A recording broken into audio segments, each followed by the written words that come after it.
तो हमारा next topic है मीडिएटर्स ऑफ इन्फ्लेमेशन।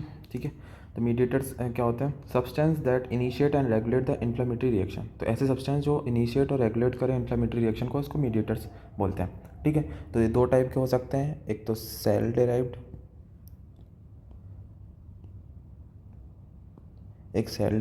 और एक प्लाज्मा डिराइव्ड। तो सेल डिराइव्ड भी दो प्रकार के, एक प्री फॉर्म और एक डी नोवो सिंथेसाइज। ठीक है, प्री फॉर्म मतलब जो पहले से प्रेजेंट रहेंगे, और डी नोवो सिंथेसाइज जो बाद में बनेंगे। ठीक है, प्री फॉर्म में आएगा अपना हिस्टामिन और सेरोटोनिन, और डी नोवो सिंथेसाइज में आएगा साइटोकाइन, कीमोकाइन, एनो, platelet activating factor, prostaglandin, leukotrienes. ठीक है, फिर प्लाज्मा डिराइव्ड में आएगा complement system, kinin system, coagulation. तो ये सब अपन को डिटेल में पढ़ना, तो अपन देखते हैं। सबसे पहले शुरुआत करते हैं अपन सेल डिराइव्ड से। तो हिस्टामिन और सेरोटोनिन में ये है कि जो इसका सोर्स है जहाँ से ये सिंथेसाइज होता है, तो मास सेल, बेसोफिल, प्लेटलेट्स। तो मास सेल से हिस्टामिन सबसे ज़्यादा रिचर सोर्स जो है हिस्टामिन का मास सेल है, और सेरोटोनिन, प्लेटलेट्स और एंटोक्रोमेफिन सेल्स ऑफ जीआईटी। ठीक है, ये एंटोक्रोमेफिन सेल्स ऑफ जीआईटी, ये सबसे ज़्यादा यहाँ से सेरोटोनिन निकलता है। ठीक है, तो किस वजह से सिंथेसाइज होता है? स्टिमुलस कहाँ से मिलेगा? फिजिकल इंजरी, इम्यून रिएक्शन हो जाए तो हिस्टामिन निकल जाएगा। सेरोटोनिन के लिए प्लेटलेट एग्रीगेशन और एंटीजन एंटीबॉडी कॉम्प्लेक्सेस से। ठीक है, एक्शन में वेसोडाइलेशन कराएगा, इंक्रीज वेस्कुलर परमेबिलिटी और ब्रोंकोकॉन्स्ट्रिक्शन कराएगा। तो ये सब कराएगा जिससे कि इन्फ्लेमेशन रेगुलेट और मतलब आगे अच्छे से बढ़ पाएगा। ठीक है, तो ऐसी सेम फंक्शन सेरोटोनिन की भी। अब नेक्स्ट आते हैं साइटोकाइन और कीमोकाइन। तो साइटोकाइन से स्टार्ट। तो साइटोकाइन क्या है? They are polypeptide which function as mediators in immune response and in inflammation, acute और क्रॉनिक दोनों में। तो ये मीडिएटर्स की तरह काम करता है इम्यून रिस्पॉन्स और इन्फ्लेमेशन में। ठीक है, सोर्स कहाँ से निकलेगा? Macrophage, endothelial and lymphocyte. ठीक है, तो इन तीन जगह से इसका सोर्स है। वही स्टिमुलस क्या मिलेगा, कैसे कैसे साइटोकाइन का रिलीज कैसे होगा? फिजिकल इंजरी, इम्यून कॉम्प्लेक्स और एंडोटॉक्सिन, इन तीन वजह से साइटोकाइन रिलीज हो सकता है। फिर नेक्स्ट इसके एग्जाम्पल आते हैं, सबसे important TNF, interleukin 1, interferon alpha beta gamma. TNF मतलब teamer necrosis factor, interleukin 1 interferon alpha beta gamma. ठीक है, तो ये दो टाइप के इफेक्ट्स को करता है, एक लोकल इफेक्ट और एक सिस्टमिक मैनिफेस्टेशन। तो लोकल इफेक्ट एंडोथेलियल पे एक्ट करके क्या कराएगा? इंक्रीज एंडोथेलियल पे कैसे एक्ट करेगा? Increase expression of endothelial adhesion molecule. तो एंडोथेलियल एडेशन मॉलिक्यूल जो कि VCAM1, ICAM1 है ना, तो जो कि वो करा रहे थे अपने क्या बोलते हैं कीमोटैक्सिस और रोलिंग, अधेशन, ये सब करा रहे थे, उसको इंक्रीज़ कराएगा उस एक्टिविटी को। तो इन्फ्लेमेशन बढ़ जाएगा, अगर ये बढ़ जाएंगे तो एंडोथेलियल एक्टिवेशन हो जाएगा। ल्यूकोसाइड में कैसे करेगा? Increase response to other stimuli. तो स्टिमुलस से रिस्पॉन्स बढ़ा देगा जिससे कि ल्यूकोसाइड जल्दी से एक्टिवेट होंगे, और जहाँ पर भी इन्फ्लेमेशन हुआ है, जहाँ पर भी मतलब इंजरी हुई है, वहाँ पर जल्दी पहुँचेंगे। ठीक है, सिस्टमिक मैनिफेस्टेशन में फीवर, ल्यूकोसाइटोसिस, ल्यूकोसाइट के नंबर बढ़ा देगा, एपेटाइट कम कर देगा। ठीक है, तो ये तीन जो है वो सिस्टमिक मैनिफेस्टेशन है। अब अगला आता है कीमोकाइंस। अब कीमोकाइंस नाम से समझ में आ रहा है, they are small particle which selectively attract various leukocyte to the site of inflammation. तो अब ये क्या करेंगे? डिफरेंट प्रकार के जो ल्यूकोसाइट हैं, जैसे कि न्यूट्रोफिल, यूसिनोफिल, इन सबको अट्रैक्ट करेंगे साइट ऑफ इन्फ्लेमेशन में। कीमोकाइन मतलब अट्रैक्ट करने वाले। ठीक है, तो ये इनका क्लासिफिकेशन लोग चार प्रकार के हैं। CXC, सिस्टीन, X मतलब कोई और अमाइनो एसिड आएगा, और सिस्टीन, CXC, CC और CX3C।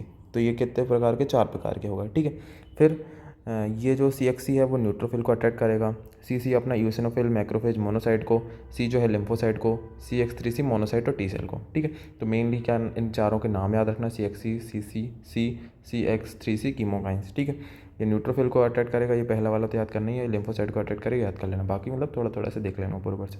ठीक है, फिर नेक्स्ट आता है platelet activating factor and nitrous oxide. तो प्लेटलेट एक्टिवेटिंग फैक्टर में देखते हैं, जो सोर्स है इसका वो है प्लेटलेट्स, एंडोथेलियल सेल, न्यूट्रोफिल्स। ठीक है, और फिर एक्शन क्या होगा? प्लेटलेट एग्रीगेशन कराएगा, प्लेटलेट को एग्रीगेट करवाएगा, वेसो कॉन्स्ट्रिक्शन, ब्रोंको कॉन्स्ट्रिक्शन कराएगा, इंक्रीज वेस्कुलर परमेबिलिटी बढ़वाएगा। ठीक है, increase leukocyte adhesion to endothelium and chemotaxis कराएगा। तो जो ल्यूकोसाइट है उसको उसका एडेशन भी कराएगा और कीमोटैक्सिस भी कराएगा। तो इस तरीके से इसने क्या कर दिया? इन्फ्लेमेशन को मतलब रेगुलेट किया, मतलब इन्फ्लेमेशन बढ़ा देगा। ठीक है, फिर नेक्स्ट आता है नाइट्रिक ऑक्साइड। तो ठीक है, नाइट्रिक ऑक्साइड क्या होता है? It is a soluble colourless free radical gas which cause vasodilation. तो ये कलरलेस फ्री रेडिकल गैस है जो कि वेसोडाइलेशन कराती है। ठीक है, इसको और क्या बोलते हैं? एंडोथीलियल डिराइव्ड रिलैक्सिंग फैक्टर, है ना। एंडोथीलियल को रिलैक्स करा देगी तो वेसोडाइलेशन हो जाएगा। ठीक है, सोर्स क्या है? एंडोथीलियल और मैक्रोफेज से निकलती है। ठीक है, फिर सिंथेसिस का इंपॉर्टेंट ये देखना, L-आर्जिनिन, मॉलिकुलर ऑक्सीजन और NADPH। ठीक है, इस पर नाइट्रस ऑक्साइड सिंथेज एक्ट करता है और नाइट्रस ऑक्साइड बन जाता है। ठीक है, ये एंजाइम अपने NNOS, ENOS और INOS, ठीक है, नाइट्रस ऑक्साइड सिंथेस NOS मतलब, ठीक है। तो NNOS मतलब न्यूरोनल, अपने न्यूरॉन से प्रेजेंट होगा, E मतलब एंडोथीलियल और I मतलब इंड्यूसिबल, ठीक है। तो ये 3 टाइप के एंजाइम है, ठीक है। फिर नेक्स्ट आता है एक्शन क्या होता है NO का। एक तो वेसोडाइलेशन, तो पता ही है, वेसोडाइलेशन तो प्राइमरी इसका एक्शन है, ठीक है। वेसोडाइलेशन कराएगा, कंट्रोल इन्फ्लामेटरी रिस्पॉन्स को कंट्रोल करेगा, reduce platelet aggregation, platelet aggregation को रिड्यूस करेगा, और एंटी माइक्रोबियल एक्टिविटी भी होती है, माइक्रोबियल माइक्रो ऑर्गेनिज्म है उसको भी किल करेगा, ठीक है। फिर नेक्स्ट आता है जो अपना लास्ट है सेल डिराइव्ड में, वो है प्रोस्टाग्लैंडिन और ल्यूकोट्राइन्स, ठीक है। Derive from cell membrane phospholipid mainly by enzyme phospholipase A2। तो जो प्रोस्टाग्लैंडिन और ल्यूकोट्राइन्स हैं वो सेल मेम्ब्रेन जो फॉस्फोलिपिड है उसको फॉस्फोलाइपेज तोड़ता है और उससे डिराइव होता है, ठीक है। मेनली एरेकिडोनिक एसिड से बनता है, ठीक है। फिर स्टिमुलस कैसे इसका सिंथेसाइज हो सकता है, मैकेनिकल, केमिकल, फिजिकल, किसी टाइप से भी इसका स्टिमुलस से इसका सिंथेसिस हो सकता है, ठीक है। फिर क्या होता है कि इंजर्ड टिश्यू, मतलब सेल में इंजरी हुई, ठीक है, तो सेल मेम्ब्रेन फॉस्फोलिपिड है उसको फॉस्फोलाइपेज तोड़ेगा किसमें, एरेकिडोनिक एसिड। फिर ये एरेकिडोनिक एसिड 2 पाथवे में जा सकता है, वो डिपेंड करेगा कि कौन से एंजाइम उसमें एक्ट कर रहा है। तो साइक्लोऑक्सीजिनेज एक्ट करेगा तो साइक्लोऑक्सीजिनेज पाथवे में चलेगा, लाइपोक्सिनेज एक्ट करेगा तो लाइपोक्सिनेज पाथवे में चला जाएगा, ठीक है। तो सबसे पहले शुरू करते हैं साइक्लोऑक्सीजिनेज ने एक्ट किया तो उससे बन जाएगा PgI2 बन सकता है, PgD2, PgE2, TXA2। तो ये 4 मेनली याद रखना है, ठीक है। तो PgI2 क्या कराएगा, वेसोडाइलेशन कराएगा, इनिबिशन ऑफ प्लेटलेट्स एग्रीगेशन, तो PgI2 का याद रखना। फिर PgD2 और PgE2 क्या कराते हैं, वेसोडाइलेशन कराते हैं और वेस्कुलर परमेबिलिटी बढ़वा देते हैं, ठीक है। और TXA2 क्या करता है, वेसो कॉन्स्ट्रिक्शन करवाता है, प्रमोट्स प्लेटलेट एग्रीगेशन। तो PgI2 और TXA2 एकदम अपोजिट है, ठीक है। फिर नेक्स्ट आता है कि लाइपोक्सिनेज एक्ट करेगा तो एक तो बनेगा लाइपोक्सिन क्या करता है, न्यूट्रोफिल एडेशन एंड कीमोटैक्सिस को इनहिबिट करता है, ठीक है। ये थोड़ा अपोजिट एक्शन है। फिर यहाँ पर देखना कि जो ये 5-HPETE है, ये क्या होता है, हाइड्रोपर ऑक्सी यूको सेटेट्रोनिक एसिड, ठीक है। इतना इंपॉर्टेंट नहीं, सीधे याद करना, LtA4 में कन्वर्ट होगा। तो LtA4 से एक बनेगा LtB4 और एक बनेगा LtC4, LtD4 और LtE4। तो जो LtB4 है वो क्या कराएगा, कीमोटैक्सिस कराएगा, और LtC4, LtD4, LtE4 जो है वो वेसो कॉन्स्ट्रिक्शन, ब्रोंकोस्पाज्म, वेस्कुलर परमेबिलिटी बढ़ाएगा, ठीक है। तो मेनली LtB4 अलग याद करना है, कीमोटैक्सिस करा रहा है, और LtC4, LtD4, LtE4 जो क्या कर रहा है, वेसो कॉन्स्ट्रिक्शन करा रहा है, ठीक है। तो ये जो साइकिल है 2 बार बना के देख लेना, याद कर लेना, ये इंपॉर्टेंट है, ठीक है। तो ये याद कर लेना, प्रोस्टाग्लैंडिन और ल्यूकोट्राइन्स ये रहे। फिर नेक्स्ट आता है प्लाज्मा डिराइव्ड। तो प्लाज्मा डिराइव्ड में अपना आता है कॉम्प्लीमेंट सिस्टम। तो कॉम्प्लीमेंट सिस्टम क्या है, it is a group of plasma protein synthesize in liver. तो ये जो प्लाज्मा प्रोटीन है ये इनएक्टिवेटेड फॉर्म में रहते हैं अपने ब्लड में, और ये लीवर में सिंथेसाइज होते हैं C1 से लेकर C9 तक, ठीक है। जब ये एक्टिवेट हो जाते हैं तो बहुत सारे काम करते हैं, इम्यून रिस्पॉन्स देते हैं, इम्यून रिस्पॉन्स को बढ़ाते हैं, सब काम कराते हैं, ठीक है। फिर ये 3 पाथवे होते हैं इसमें, माइक्रोबायोलॉजी में इसमें डिटेल में आता है, उसमें क्या बोलते हैं इम्यूनोलॉजी में, अभी इसमें थोड़ा थोड़ा पढ़ेंगे अपन। तो पाथवे हैं इसमें, तीन पाथवे, क्लासिकल, अल्टरनेटिव और लेक्टिन, 3 पाथवे हैं। जो classical pathway antigen antibody complex से एक्टिवेट होता है, और जो अल्टरनेटिव पाथवे वो trigger by microbial surface molecule, जैसे कि पेप्टाइडोग्लाइकेन, ये सब जो उसके सरफेस मॉलिक्यूल रहते हैं उससे एक्टिवेट होगा in the absence of antibody के एब्सेंस में। फिर जो लेक्टिन है, activate C1 when plasma mannose binding lectin, plasma mannose binding actin है जो वो बाइंड करेगा मैनोस ऑन माइक्रोब्स। तो जो माइक्रोब्स के ऊपर मैनोस है उसमें मैनोस बाइंडिंग लेक्टिन जब बाइंड करेगा तब लेक्टिन पाथवे एक्टिवेट होगा। अभी थोड़ा थोड़ा याद कर लो, माइक्रोबायोलॉजी में बहुत डिटेल में दिया है, वो वहाँ से पढ़ लेना, ठीक है। फिर फंक्शन क्या है, leukocyte activation, adhesion and chemotaxis. तो ये तो इंपॉर्टेंट ही है, इन्फ्लामेशन के स्टेप्स में ही आता है। ल्यूकोसाइट एक्टिवेशन कराएगा, एडेशन कराएगा, कीमोटैक्सिस कराएगा। तो ल्यूकोसाइट एक्टिवेशन में C5 है, कीमोटैक्सिस में C3a और C5a मेनली इन्वॉल्व होता है। फिर बी में आता है ऑप्सोनाइजेशन एंड प्रमोट फैगोसाइटोसिस। तो ऑप्सोनाइजेशन कराएगा C3b। ऑप्सोनाइजेशन मतलब प्रोसेस वही कि फैगोसाइट्स को अट्रैक्ट करना, ठीक है। फिर सेल एंड बैक्टीरियलाइसिस, तो इसमें आगे आता है कॉम्प्लीमेंट सिस्टम में कि पोर्स क्रिएट करता है। तो एक इसमें कौन आ जाएगा, C3b और C9 जो रहेंगे ये कॉम्प्लेक्स ये इन्वॉल्व रहेगा, ठीक है।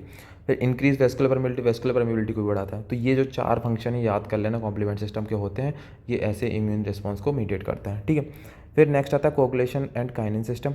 तो inflammation and clotting system are intertwined with each other, ठीक है। तो एक दूसरे से कनेक्ट रहते हैं कोगुलेशन सिस्टम, क्लॉटिंग सिस्टम और इन्फ्लामेशन, ठीक है। तो जो फैक्टर 12 है, ठीक है, उसको हैगमैन फैक्टर बोलते हैं, ठीक है। वो एक्टिवेट होता है फैक्टर 12A में, activated on exposure to basement membrane proteolytic enzyme and foreign material. जब भी ये इससे एक्सपोज होगा तो एक्टिवेट हो जाएगा, ठीक है। फिर अब 2 टाइप के सिस्टम है, काइनिन सिस्टम है, कोगुलेशन सिस्टम। तो इस तरफ अपन पहले पढ़ रहे काइनिन सिस्टम। तो प्री कैलिकरिन जो है वो 12A से 12A को कन्वर्ट कर देगा कैलिकरेन में, ठीक है। फिर कैलिकरेन कन्वर्ट करेगा HMW के हाई मॉलिक्यूलर वेट काइनिनोजन को कन्वर्ट कर देगा ब्रेडिकाइनिन में, ठीक है। तो अपन के 4 नाम हो गए, प्री कैलिकरेन, कैलिकरेन, फिर हाई मॉलिक्यूलर वेट क्या बोलते हैं काइनिनोजन को कन्वर्ट करेगा ब्रेडिकाइनिन। तो जो ब्रेडिकाइनिन आखिरी बना ना, यही सारे जो एक्शन करता है, वेस्कुलर परमिबिलिटी बढ़ाएगा, वेसोडाइलेशन कराएगा, पेन करवाएगा, ठीक है। तो ये पाथवे 1-2 बार बनाना पड़ेगा और इससे याद हो जाएगा, ठीक है, कर लेना याद। फिर नेक्स्ट आता है कोगुलेशन सिस्टम। तो कोगुलेशन सिस्टम में जो क्या बोलते हैं फाइब्रिनोजन है, फाइब्रिन में कन्वर्ट होता है थ्रोम्बिन की मदद से, और जो फाइब्रिन से फाइब्रिन स्प्लिट प्रोडक्ट बनेंगे वो सब काम कराएंगे, ठीक है। फिर इसमें 2 पाथवे और इसमें इंक्लूड हो जाते हैं, फाइब्रोनाइटिक सिस्टम और कॉम्प्लीमेंट सिस्टम इसी में इंटीग्रेटेड रहते हैं, पर इसको सिंपल करने के लिए मैंने उससे हटा दिया, बाकी उसमें कुछ नहीं है। तो देख लो यहाँ पर प्लाज्मिनोजन से यहाँ प्लाज्मिन कन्वर्ट होगा किसकी मदद से, कैलिकरेन की मदद से, और फिर वो चला जाएगा कॉम्प्लीमेंट सिस्टम में। फिर कॉम्प्लीमेंट सिस्टम में जितने C1 से लेकर C9 तक हैं प्रोटीन, वो सब एक्ट करेंगे, ठीक है। फिर इधर प्लाज्मिन से फाइब्रिन में कन्वर्ट होगा, फाइब्रिन से फाइब्रिन स्प्लिट प्रोडक्ट, और फिर वो प्लाज्मिन से कॉम्प्लीमेंट सिस्टम में भेज देगा। तो सब आपस में इंटरकनेक्ट है, पर भूल ना जाओ इसलिए सिंपल कर दिया था, दोनों को अलग अलग कर दिया था, ठीक है। फिर लिखने के लिए वही काइनिन सिस्टम और उसके बारे में जो था यहाँ पर जो ये लिखा हुआ है, यहाँ पर स्टेप्स बने हुए उसको उसमें लिख लेना लैंग्वेज में, और इस तरफ भी जो लिखा हुआ है उसको भी लैंग्वेज में लिख देना। तो ये मीडिएटर्स ऑफ इन्फ्लेमेशन में अगर बड़ा क्वेश्चन आता है तो ये पूरी चीज़ें अपन को आनी चाहिए। जो यहाँ पर सेल डिराइव्ड है, सेल डिराइव्ड में histamine, serotonin, cytokine, chemokine, NO, PF, prostaglandin, leukotriene, इन सब के बारे में डिटेल में बता दिया, वो लिख लेना। कॉम्प्लीमेंट सिस्टम, काइनिन सिस्टम और कोगुलेशन, इन सब के बारे में होगा तो डिटेल में लिखना। Thank you.